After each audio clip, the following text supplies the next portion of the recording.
Mini-episode 1121 of the FDH Lounge is brought to you by Sportsology, delivering unconventional columns and webcasts about sports, TV, music, movies, and more. Follow them on the web at sportsology.com. The FDH Lounge. You want to schedule your life around it. A long time ago, on a gloomy, wet Cleveland spring night, two men stand alone amidst the late-night drizzle. Their voices echo across the vacant station parking lot as they debate the merits of the great American radio show that have been missing for far too long. On that night, an idea was born. That idea became the FDH Lounge.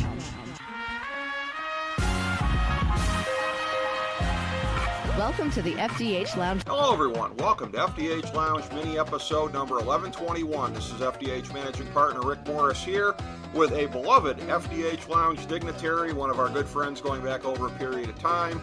You can catch him on any number of broadcast outlets, most prominently these days making appearances with his podcast co-host, Joe Stazak on 97.5 The Fanatic in Philadelphia, and of course, their great show that they do together, Kallas Remarks. Our good friend Steve Kallas coming back in to talk about the 2019 Belmont. We wouldn't normally do a preview unless there was a Triple Crown at stake, but there has been an unprecedented amount of weirdness through this Triple Crown season.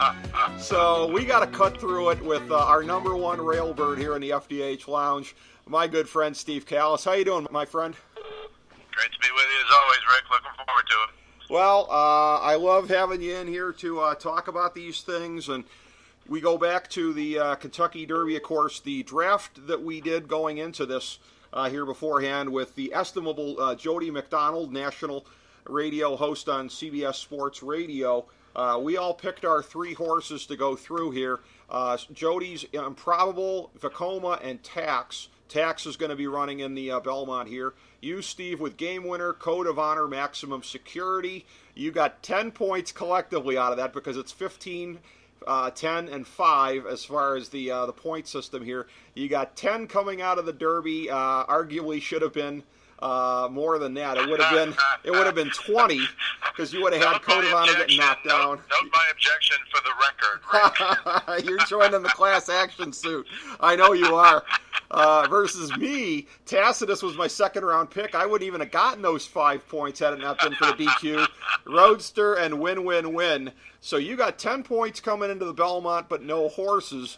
Jody Mack's got no points, but he's got Tax. I got the best of both worlds. I got a horse that's in it, Tacitus, right now the favorite, and 5 points coming out the Kentucky Derby. We'll get to the Belmont subsequently, but this whole weird, wild journey that we went down here in this Triple Crown season, it starts with, of course, the Kentucky Derby, what happened in the home stretch. Another one of these real soupy races like we've seen the last couple of times. I don't know if it's the last couple of years, but it's been a couple times in the last couple of years where it's raining like hell down in Louisville, and they're just kind of going through it. And you get to the back stretch, and you get to the clogging up that there was, an incredible amount of congestion there.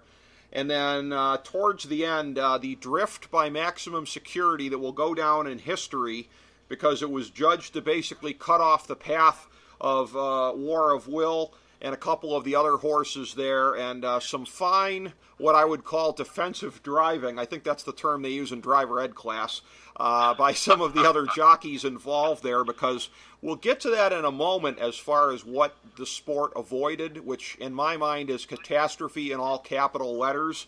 Instead, it just suffers the indignity of the first ever finish to go down this way. It was one of those things, I know you were watching the aftermath, as was I, and it was one of those things where the announcers were saying initially, well, it doesn't mean anything that they're still looking at it. And then a couple minutes later, it was like, yeah, it probably means something that they're still looking at it. And subsequently it did, Steve. History is made, much to the chagrin of your third-round draft pick, the horse's owner, everyone that had money bet on the horse, and not least of which, you. I didn't see him interfere. Did I miss something? No, as you pointed out, and I know we'll talk about some more, it could have been a total catastrophe. I will say this, though, and I am not saying they should not have taken him down. Clearly there was interference. My complaint at the time was twofold. First of all, the judges didn't even put up an inquiry. And my sense of it is, and understand that the judges can even put up inquiry while the race is going on. You will see on occasion, before the race is finished, the inquiry sign is already flashing. Right. I believe, and I really believe this, and the judges took no questions. The stewards, I should say, took no questions. The first question I would have asked the steward was, well, why didn't you put up the inquiry sign if it was so terrible? Right. And I think the answer to that question is 145 Kentucky Derbies. Nobody's ever been taken down. And you don't really want to do that in a Triple Crown race, especially the first Triple Crown race. Although, again, there was no doubt there was interference. My second complaint was initially when they announced who had filed an objection as opposed to a steward's inquiry, it was the jockey on the horse who finished second, and he was in no way bothered. And he got on the air, interviewed before the horse was taken down and his horse was put up, and said, "Oh yeah, I got bothered. I got knocked sideways." Mm-hmm. And of course, everybody laughed at that then and after. But supposedly, another jock on the 21 horse, not 20 horse, and they said there were two objections. The horse who didn't get objected and got put up, that's what bothered me. The horse who got put up, they could have gone around the track again, and he wasn't beating maximum security. Mm-hmm. But the other horse did soundly get knocked sideways. And interestingly, as you know, for some reason that still wasn't really explained after the race, War of Will, who is not only the one who got the worst of it, but almost is the one who went down. I know you've alluded to that. And he would come back to win the Preakness. His jockey didn't even file an objection. So there was, all I'm saying from my perspective, and I don't care if maximum security won or not, other than if I lose this, again, I will be joining some lawsuit with the owner of the owner of maximum security. And not that I'm bitter or anything, right? Yeah, of course not. But it was interesting to me because I'll say this. If nobody objected, and if War of Will's jockey didn't object, you got to wonder if anybody else would. But if nobody had objected, I believe the stewards would have put up maximum security as the winner because that's kind of how it goes at the racetrack. Yeah. And I think they didn't want any part of it, but once they were thrown into it, and you're thrown into it when somebody objects, there was clearly interference. And it could have been a total catastrophe. Mark Cassey, the trainer of War of Will, who got the worst of it, he was the one who had his legs right in between maximum security's hind legs. Right. He said this horse is a very athletic horse. And, I wish we had done a Preakness show because I did thankfully I said it with Joe Stazak, I did like War of Will in the Preakness only because for him to come back 2 weeks later, Mark Cassey is right. He's an incredible athlete not to have gone down. And that also said to me that he was 100% sound and 100% ready to go. Right. There were no ill effects from that. But as you pointed out, yes, this could have been a major catastrophe, not only for the Kentucky Derby, but for the entire sport of horse racing. Well, yeah, and more about that in a second. But as far as the whole notion here, because you get a lot of stuff out there, there's a lot of mouth-breathing commentary about, you don't want the refs deciding the outcome of the game. Same thing you tend to hear. I'll tell you where there probably weren't, if there are intellectually honest people, and I'm sure there are some there. I've met a few. If there are intellectually honest people in New Orleans, they probably didn't have that reaction to the outcome of the race. And I'll tell you why. Because had the refs, quote-unquote, decided the outcome of the NFC Championship game, the Saints would have been in the Super Bowl. Actually, they did kind of decide the outcome by not throwing a flag. So, they have the fate of the race. In this case, the stewards. They have the fate of it in their hands either way. And if you decide that just because it's the brightest spotlight there is in the sport, that basically when push comes to shove, the rules are toilet paper because, if it was a Wednesday afternoon at Thistledown, we'd call it, but not now. No, the rules either apply or they don't apply, Steve, and in this case, I think it was pretty cut and dried. The shock came from the fact that they followed through on it, because I think everybody just assumed, I don't know about everybody, but a lot of people assumed they would flinch when push came to shove, and they didn't. Well, I think, again, to me, they flinched originally by not putting up the inquiry sign, but once there was an objection, and you had to look at it, and it was much worse than certainly I thought. Right. And much more dangerous when you saw the close-up that you never see, which is, one horse's legs, War of Will's legs, literally inside the hind quarters. I mean, that is unbelievably lucky, plus he's an athlete. Believe me, I don't think it was just War of Will is a good athlete. I think he was very lucky, as was the whole field, as was the whole sport. But in terms of your Wednesday at Thistledown, I will say this. Belmont, who was put up as the winner and was the only classy guy in the bunch, she said it was bittersweet. He said, I'm going to be known as the guy whose horse won by DQ. But he did say before they put up his number, they said, I can tell you this. They asked him, and he would not say, the stewards should take him down. He was saying all the right things. Belmont's a Hall of Fame trainer, and the only race he hasn't won is the Derby. But he did say if this was Tuesday afternoon at somewhere in a maiden race, he would definitely come down. So that can happen. Absolutely. By the way, I'm sure I wasn't the only person, and matter of fact, I know I wasn't because I saw a couple other folks who tweeted the same kind of thing subsequently here. The closest parallel that I had in my mind, sports-wise, to this was the 81 Indianapolis 500, and immediately that came to mind for some other people as well. Just the way that the owners are arguing about this and will be until their dying days, so too has it been the case for Bobby Unser and Mario Andretti all these years on, one guy's the winner, then the other guy's the winner, then months later in a lawsuit, the other one's the winner. History's not going to repeat itself. This is not going to get overturned again. But, again, Twitter proved I wasn't the only one that had that parallel in mind. Well, and that's true. The other thing, though, I will say about horse racing that is unlike, although racing cars is similar, but when you talk about, for example, the Rams and the Saints, the problem to me also with that first horse who came in, with the horse who came in second who was placed first objecting when he didn't even get interfered with. Right. On the racetrack, in the Kentucky Derby, there were 19 horses. There are 19 teams. And when there's 19 teams, there's 19 Rams and Saints, it's two teams. Most sporting events, two teams. You have a good analogy with IndyCar racing, because that's, I won't say every man for himself, because sometimes they're in the same team and they help each other, but there are multiple teams. It's not just two, it's many more than two. So when you have 19 teams, especially in the horse race, especially in the slop, I was disappointed they gave his jock 15 days because I think any jockey in the world, I don't care who you tell me it is, any Hall of Fame jockey, if you've got a young horse who's coming around the turn and either 150,000 people are screaming or there's 20,000 people in the infield, which people have objected to, or he jumped over a puddle or whatever you want to think happened. Nobody ever really said specifically what happened. It's very hard. I don't think anybody could have kept him. I think they gave him 15 days because it was the Kentucky Derby and they DQ'd him. I think he should have got a few days, but I thought 15 was a lot. But I think it kind of played into the narrative. Once you're taking the horse down, who are you going to punish? You've already punished the horse and the owner and the trainer. You got to punish the jockey because it was his fault.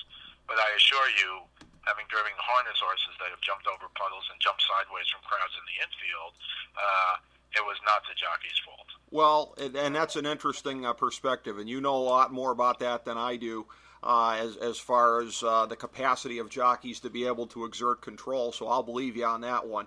But something that we've teased a little bit here that we want to get into a little bit before we move on, and that is the potential ramifications, the ones that were fortunately avoided. And this is a thing where, again, horse racing has been a declining sport for decades now. There are any number of factors. I'll tell you this, as somebody who, I grew up in a family of handicappers, and again, my one grandfather and a couple of my great uncles were like genius level, and my dad is very good, and I don't claim to be on their level, but I'm not bad. But my whole life I've been going on and off, and it's always predominantly old people there. So it's a declining demographic. That's part of it. It's the same thing with baseball. Baseball's been sort of a decline, and I decry that in both instances as well, because I enjoy horse racing and I obviously really love baseball, but it is what it is. Two things along the way. The first one, I had to go back and check what this was because I didn't remember it at the time. I was too young to remember it, but I thought I saw an ESPN documentary subsequently, and it turns out I did, on Ruffian. 1975 at Belmont Park, breaking the leg on national television. Estimated television audience of 20 million, apparently, for that one there. So that was something where it's a milestone in the downturn of horse racing. Barbaro in 2006, subsequently passing away in 2007, but everybody seemed to know the fix was going to be in after snapping that twig at the Preakness. It almost seemed anticlimactic when they had to put him to sleep. but it's a thing where that was very traumatic also for the public. What we could have had here, okay, this spectacle that we always have, it's the biggest day of the year in horse racing, the celebrities are there, all the frou-frou, everything like that. Let me tell you something, this would have been the death of the Kentucky Derby, of the Triple Crown as we know it. Does it exist in some form or fashion after this? Sure, but they probably show it on tape delay at 3:17 Eastern Time on the Bravo network. This would be the death. I'm not overstating this, because if you saw what would have been a bloodbath of horses and jockeys intertwined there on the track, what we could have had, because this would have been, the proverbial 20-car pileup on the I-5 out in California, except it would have been, again, more than one horse. We've seen how traumatic the public takes it when it's one horse. Think about multiple ones. Think about jockeys getting crushed underneath. Think about what that would have been. And again, it never would have, everything would be just a tiny fraction of what it was coming out of it here. It is impossible to overstate how catastrophic it would have been for the sport had that happened. So, again, as far as the defensive driving abilities for the War of Will jockey and the others who were able to kind of keep this from happening, thank God. I always wonder when I watch it, right? You see congestion in a lot of races. It almost seems like there, but for the grace of God, go we in a number of races. But particularly this one, Steve, we've never seen it closer to being a complete catastrophe, and on the biggest scale at that. It's unthinkable what the aftermath would have been if that happened. Well, it's an incredibly dangerous sport, and again, having been in a few wrecks with race bikes myself, it's the old, you can't really think about it. If that gets the better part of you, that's the day you retire. Incredibly dangerous. I will say this, though, before basically agreeing with you, I will say this. In my mind, to take him down or not take him down should have had nothing to do with what could have happened. And you heard a lot of experts. There's a horse racing expert named Randy Moss, not that Randy Moss, Sure. Who's been around for a long time. And he said, well, part of the reason that he should have taken him down is because look what could have happened. No. I totally disagree with that. Having said that, I'm not going to argue, as I said, other than what I said about no inquiry, etc. But yes, I believe you are right. Look, when Ruffian raced Foolish Pleasure, there were complaints beforehand because, as you know, she was a filly racing against the Kentucky Derby winner. Right. And I think it's almost like with the women can't do what men do. There is no doubt from a speed, power, etc. perspective in sports like harness racing, thoroughbred racing, etc.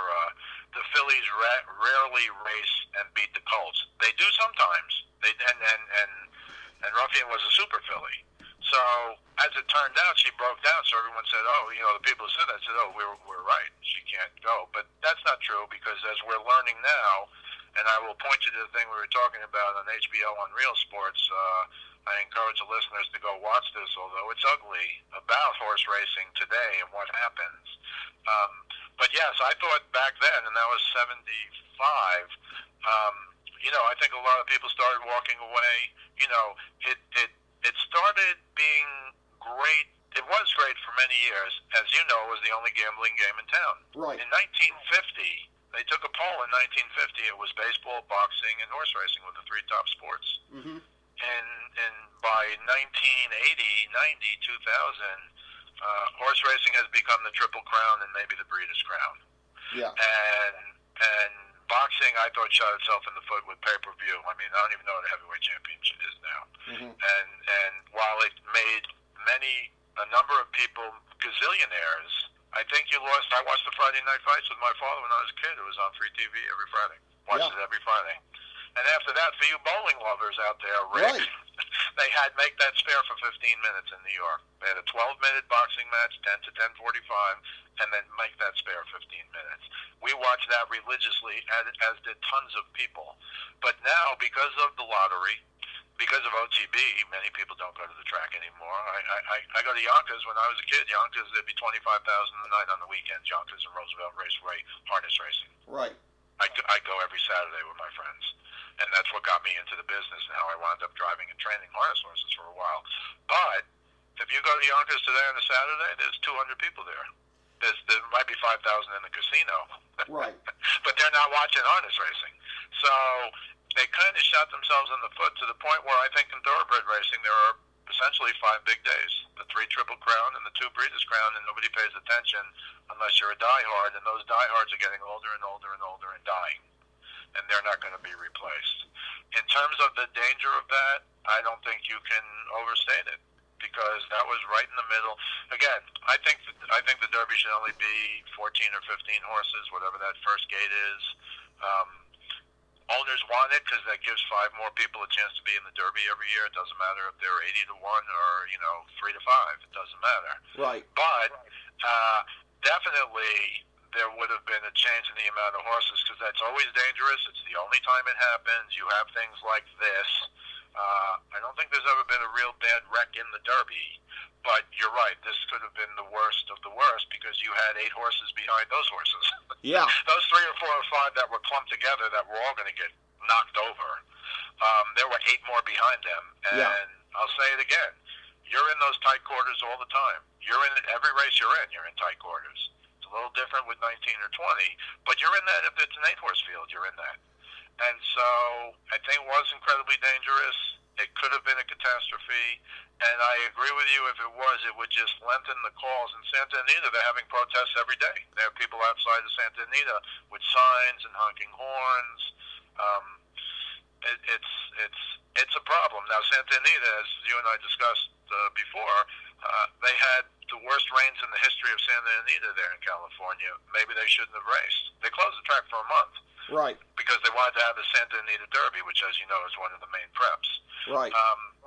But again, if you watch this thing on Real Sports, it's very compelling and will make you think, and made me think. And I love the horses, but I think there has to be. I think there's a general. When OTB opened in New York, a guy wrote an article. There won't be 50 tracks 20 years from now. There'll only be 3.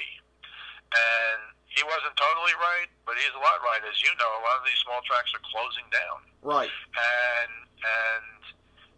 there just aren't enough good horses to go around. And the one problem between American racing and everywhere else is the drug factor. Right. And people don't want to talk about the drug factor. But in the HBO thing, they interview an American trainer who trains in Paris. Yeah. And she was, I would never drug my horses. Everywhere else but the United States, on race day, you cannot have any drugs in your system. They have incredible drug testing. If you're ever found with steroids in your horse on race day, you lose your license. You can't race in Europe, period. Yeah. And as you know, in America, it's not like that at all. I mean, these horses are racing literally so they can't feel the pain in their legs. And sometimes those legs snap, and it happens far more in America. I'm talking about all across the country, not just Santa Anita. Right. Than anywhere else in the world. And so there are people in the United States who want to get to know drug. They say you just race on hay, feed, and water. Right. That's the saying. And that's how it is in Europe. But that's not how it is in America. And I don't know if they can get over the hump. The Jockey Club, which kind of runs informally thoroughbred racing, there's no national commissioner or anything. They've proposed legislation to try and get Congress of the United States to have a federal czar and a federal law about all of this. But, there are a lot of other owners and trainers want to race their horses, and if they have to give them some drugs, there's not the pure horseman in every barn. And the pure horseman would want, hay, oats, and water. But not the one who wants to make money. And as you know, virtually everybody wants to, some have to, make money. And that's the holdup. So I would hope they would do that before they'd end the sport. But I don't think you're exaggerating when you say if, 8 horses went down and 3 got killed and the jockey got killed and 2 others got crippled. Ronnie Turcotte, who rode Secretariat, he eventually was crippled in a race. He won the Triple Crown with Secretariat, maybe the greatest horse of all time. He wound up in a wheelchair. Yeah. So there are incredible dangers. I don't think the average fan really understands, but you could see it if you had half a brain. You could see the potential for that kind of disaster once you started seeing all these close-ups after the race. Absolutely, and it's a sign of where the sport is today. That, again, there's not nearly as much that needs to be said about the Preakness, obviously, as the Derby, but we will talk about the freak show aspect of that. And that's what's interesting is that NBC right now, they realize that, again, you don't have the Derby winner, you don't have the Derby would-be winner running the in the Belmont. So that aspect of it is gone. And again, so you really never get to get any closure between those two horses like there could have been if we got a chance to see them in another big-time race here. But anyways, they got nothing to market except for the circus part of it. You know, they're running clips on TV. Look what happened in the Derby. Look at what happened in the Preakness, by which, of course, we mean the jockey getting immediately dismounted. Luckiest thing in the world. You know, he's like, oh, I should have had my foot in the stirrup. Well, good thing you didn't, because you probably would have gotten dragged for about a mile if you had. So, luckiest thing that ever happened. Now, that was reminiscent of watching, you know, people getting thrown off the mechanical bulls, the way that he went, like, straight up in the air and down. And, again, fortunately walked away from it. But, again, the whole thing, I mean, it went viral afterwards. People were like, oh, look at this video here. There's a horse that's running without a jockey. Like, yeah, it's running without direction, but it's also running without another 100 pounds on its back. So, you know, was it that big of a disadvantage? Well, that was John Velasquez, a Hall of Fame jockey. Yeah. And, again, these things happen. You just pray they don't happen. Look, you said before, Barbaro broke down in the Preakness. You pray they don't happen. You pray they never happen, but you really, if you're in the business, you pray they don't happen in the big races, because that was, frankly, half a disaster as well. And then the inability, and I'm not saying they should have been able to, these outriders are trained well. The inability of the outrider to get control of the horse, where he actually not only ran around the track during the race without a jockey, apparently he ran around the track again afterwards before they could finally get him. Now you have a horse who runs, you know, 2.5 miles at top speed, and he's going to get tired, and you can catch him. And if you recall, at the top of the stretch in the Preakness, the outrider came on and tried to get him where he was on the outside. Usually you want to come up and get a horse from the inside so you can really control him. But he couldn't do that because he was right in the middle. He wasn't in the middle of the race, but he was right near the pack of horses. So he tried at the top of the stretch, couldn't get him, and the horse went around again, and then eventually they got him. That's another potentially dangerous thing. Not as dangerous as what we saw in the Derby, but A, obviously Velasquez could have gotten seriously hurt, and B, you don't know if the horse is going to run into somebody or try and run off the track. You know, sometimes horses see a gate and they run off the track. If there was an open gate by accident somewhere with 100,000 or whoever was at the Preakness there, who knows what the hell could have happened. But yes, it is by definition, and I think people understand this, but it is by definition a very dangerous sport. And you do have jockeys who die, and you do have jockeys who are crippled. And as you know, you have lots of horses who are euthanized oftentimes. If you shatter your leg, the horse has to stand on 4 legs. If he shatters a leg, they put him down. You'll often see they bring the ambulance out, and they literally have a big sheet that they put between the crowd and the horse. Right. And you know that's only bad news when the sheet comes out. So I think it does have problems. I think it has now become 5 days, but you make a good point. If the Derby winner doesn't race, if there's no chance, the Belmont is still the Belmont. It's a Triple Crown race. It's a big deal. It's not what it used to be. But if they're going for a Triple Crown, it's the biggest thing. And if they're not going for a Triple Crown, it's not. And that's why the Preakness was almost like nothing, because neither of these two horses who were in the Derby, the two maximum security, he was not in War of Will, but he didn't win the Derby. The two horses who could have won the Derby, the horse who finished first and the horse who got placed first, they were not, and that just takes the air out of the Preakness. It really does. So when you're looking at the field here, as we had referred to before, Tacitus, the horse that I took in our Triple Crown draft, coming out the morning line odds of 9-5. So pretty much in a favorite slot here. You've got War of Will having won the Preakness, but again, it remains to be seen what it's going to be doing distance-wise here. As it relates to our little competition, again, Jody Mack's got Tax in there, morning line odds of 15-1, but that's almost about as long as it gets in this field, because again, you've got Jovia at 30-1, which is the longest one, and then you've got Tax at 15-1, Spinoff 15-1. a couple others 10-1, 8-1, etc. So it seems to be, again, and part of it is, again, Tacitus having run strong at the Derby. Again, wouldn't have been in the money if not for the DQ, but it was.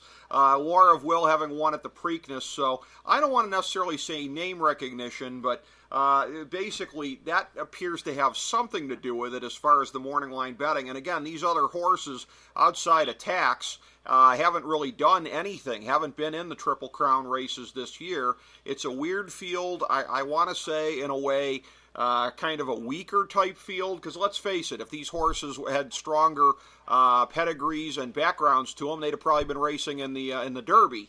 So it's an interesting field. I know you said off air you like Tacitus. I do as well. I mean, number one, because I have to, because he's my horse. But again, I only see a couple of these ones that have been tested, obviously, in the previous races. I mean, it's not to say that one of these other ones can't do it, but I'm a student of the odds, and, give me a horse that's been in there against the stronger competition in the earlier races. I think you make a good point. Look, most people think it is a two-horse race between War of Will and Tacitus. I like Tacitus because I'm trying to knock you out of our competition. Just kidding. I don't like War of Will because I think it's very hard to race 3 times in 5 weeks. I don't know if he gets if he can get the distance. And as bad as his Derby trip was, his Preakness trip was that good. He had the perfect save down along the rail, make one run at the end, and again, give him all the credit in the world. But I don't know if he can get a mile and a half.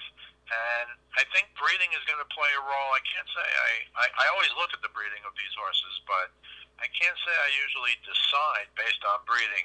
But the sire of Tacitus is a horse named Tappet, and Tappet has become the dominant. He's one of the top sires, but he has become the dominant distance sire. And if you look at the Belmont, as you know, the only time these horses will ever race at a mile and a half. This is the dominant race for the dominant distance sire. And in the last 5 years, Tappet has sired the winner of the Belmont, Tonalist in 2014, Creator in 2016, Tappet in 2017, and I think he's also had a horse. When American Pharaoh won the Triple Crown, there was a horse by Tappet who finished second in the Belmont to American Pharaoh in 2015. And last year, you might recall, the Wise Guy horse was a horse named Hofberg, who's by Tappet, and he finished third to Justify. So in the last 5 years, Tappet has 3 winners. No sire has ever sired, or maybe one sire in the 1870s. A sire named Lexington had sired 4 winners. But no modern-day sire has sired more than 3 Belmont winners. And I think, aside from the fact everything else Tacitus had going for him, when you talk about the Derby, it's kind of a throwout race for a lot of horses, especially because it was a sloppy track. But even for Tacitus, he was way back. He finished 4th place, 3rd. He was coming strong at the end. And I think he's a better horse than War of Will, but I also think he's by Tappet. And I think the Tappet angle here is a huge angle, and I'm surprised he's the favorite. And I think War of Will might still be the favorite, because if you follow the horses a little bit, what do you know? War of Will got knocked out of the Derby. He won the Preakness. Tacitus finished 4th and was placed 3rd. What does that mean? And if you don't get into the breeding and things like that, I assume they did this, kind of because he has the pedigree. And pedigree is most important, I think, in the Belmont, because the question is, can you go a mile and a half? And again, it's this specific horse, or any horse in this race, you don't know if they can go a mile and a half to win until they go a mile and a half. Right. That's true. And that's but Tacitus on his sire side, he has Pulpit, and it goes back to AP Indy, who was a great distance horse, Seattle Slew, who was one of the greatest horses of all time. On the dam side, the dam has horses like, is related to horses like Unbridled, who sired the 2003 Belmont winner Empire Maker, and Nijinsky, who's one of the greatest horses of all time, who not only won the British Triple Crown, but actually won races up to 1.75 miles. This is only, and you never hear anybody say that, this is only 1.5 miles. So there's a ton of pedigree on both sides, sire and dam, for Tacitus, and I think that's going to bode well. And in terms of Derby races, for frankly any of these horses, which is why I would have liked Game Winner if he was in, it was so sloppy that I think you can excuse virtually all bad races.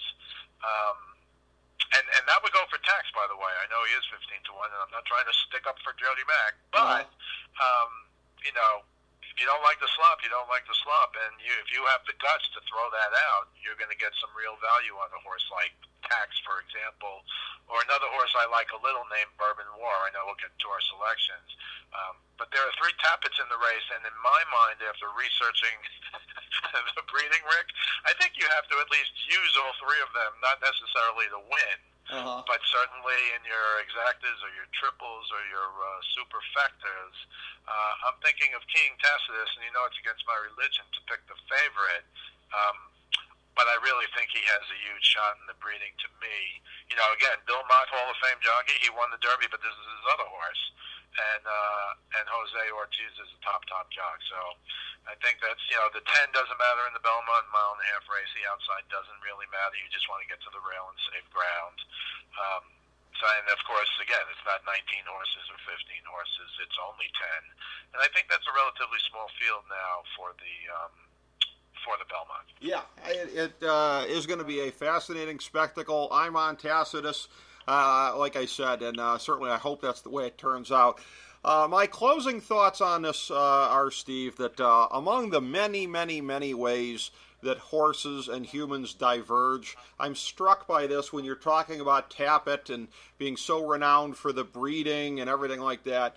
For as much as that horse gets around, essentially that horse is the Antonio Cromartie of the horse racing world, and yet Tapit gets respect. Horses are different than humans, Steve.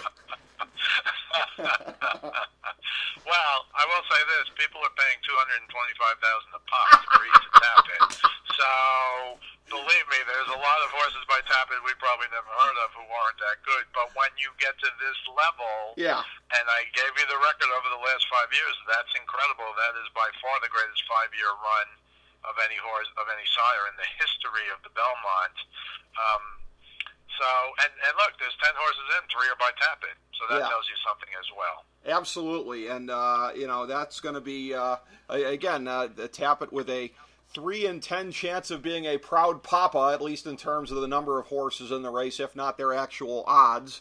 So we'll see how that shakes out, and hopefully NBC doesn't get what they're looking for Saturday, another freak show, because generally that's something that's not good for the sport, and sometimes, as we've pointed out, tragic for the sport. So shame on NBC for rooting for something out of the ordinary to happen, because 9 times out of 10, that's probably at minimum going to be a dead horse. So here's hoping we get through this, and I'm a big believer in the law of averages.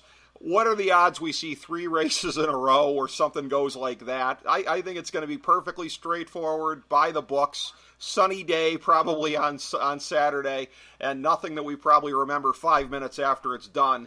But in so being, I promise I will remember it if Tacitus is able to do it, because that'll get me 2 wins in a row after Justify last year with the Triple Crown. So go Tacitus. Objection. Objection. Who do I complain to over my objection? Just kidding. Awesome. I think he's the best horse in the race. And we'll see if that's true. In other words, I don't think there's going to be what you said. I don't think there's going to be jockeys falling off of horses. I don't think there's almost going to be, 7-horse smash-ups. Yeah. But, the other thing is it's horse racing and you never know.